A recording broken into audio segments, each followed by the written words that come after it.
Good morning, geometry. So hey, last week we were talking about this bad boy right here, and we gave this guy here a name. We called it the isosceles right triangle. The reason it's the isosceles right triangle is because these two sides here are the same length and it has a right angle. Since it's isosceles, I know that the other two angles have to be congruent, and since all three of these add up to 180, these both have to be 45. So I could call this guy by two different names. Sometimes I call it the isosceles right triangle, the IRT. Or sometimes I talk about the angles and I call it the 45, 45, 90. Now we explored the pattern about the length of the sides, and we said, hey, like for example, if this guy here has a length of 2, then this guy here also has a length of 2. And then I could use the Pythagorean theorem to find that hypotenuse, but I learned a shortcut last week, that if this is 2 and this is 2, this must be 2 root 2.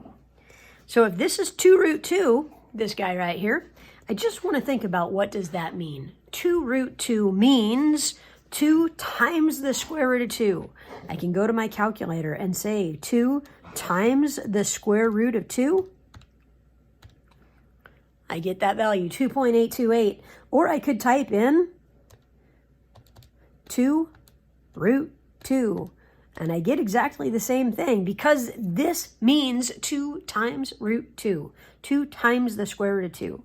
Okay, so if this is 2 and this is 2, this is 2 root 2. If this guy here is 3 root 2. If this guy here is 4, this would be 4, and this would be 4 root 2. If this is 9, this guy here is 9, and this would be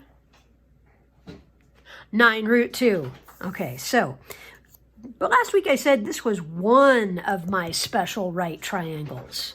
That implies that there are others. I wonder what the other one looks like. Okay, so the other one comes from this very, very special triangle.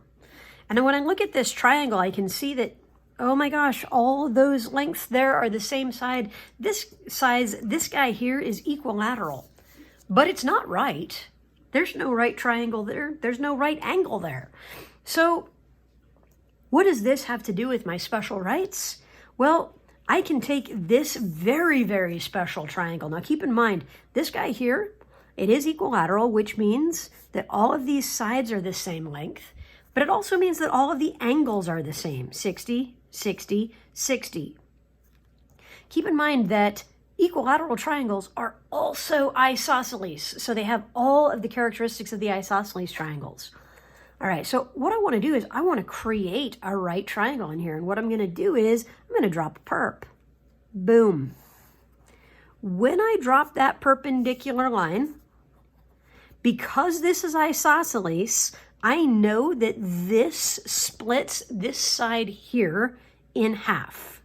So now, if I look at just this part of my triangle, I know that because these were originally the same length, and I dropped that perpendicular, I know that this has to be half of that. Okay? This meaning the short side of this new triangle, and this meaning my hypotenuse. Okay, so let's unpack that just a little bit. If I drop that perpendicular line there, what I want to do is look at the angles that result. Since this started as an equilateral triangle, I knew this was 60 to begin with. When I drop that perpendicular line, I get a 90-degree angle there, and now I can find this missing angle right here. What is it? Well, it's got to be 30 because all of those have to add up to 180 degrees. Okay, so this is my second special right triangle. And this guy here, I'm just going to name it by its angles. It is the 30, 60, 90 special right triangle. Okay, so let's look at this 30, 60, 90 special right triangle. I have two legs and a hypotenuse. My two legs, there's a short leg that's across from that 30-degree angle. I have a long leg that's across from my 60-degree angle, and I have my hypotenuse. And the relationship I care about today is the relationship between the short leg and the hypotenuse. Okay? Because of the way I created this from the 30, 60, 90 triangle, I know that the short leg is half the hypotenuse. Okay, so short leg is half of the hypotenuse. I can also say that in the reverse order. The hypotenuse is twice the length of twice the short leg. The hypotenuse is twice the length of the short leg. Okay, so for example, if the short leg is 2 units, the hypotenuse is double that, so it is 4. What if the short leg is 9? The hypotenuse would be 18. What if the short leg is 302? That would mean that the hypotenuse is 604. Okay, but what if I know the hypotenuse? Does it work the other way?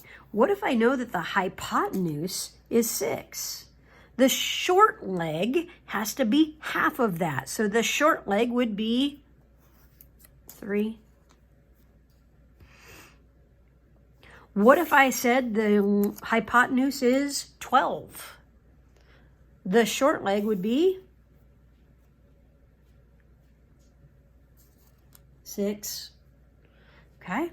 What if I said the hypotenuse is 302? Well, the short leg is going to be half of that, so 151. Okay. That's the relationship we're dealing with today. We're not even talking about this side here yet, just the relationship between the short side and the hypotenuse. And this is going to be true whether your triangle is oriented this way or this way or this way. It doesn't matter. We're talking about the leg that is across from that 30-degree angle, wherever it is oriented, because that's your short leg, and the hypotenuse. And the hypotenuse is always across from your 90-degree angle. Okay? X, 2x. X, 2x. There we go. I'm going to give you some practice problems, but I think they're going to be easy, and I'll see you all this afternoon. Peace.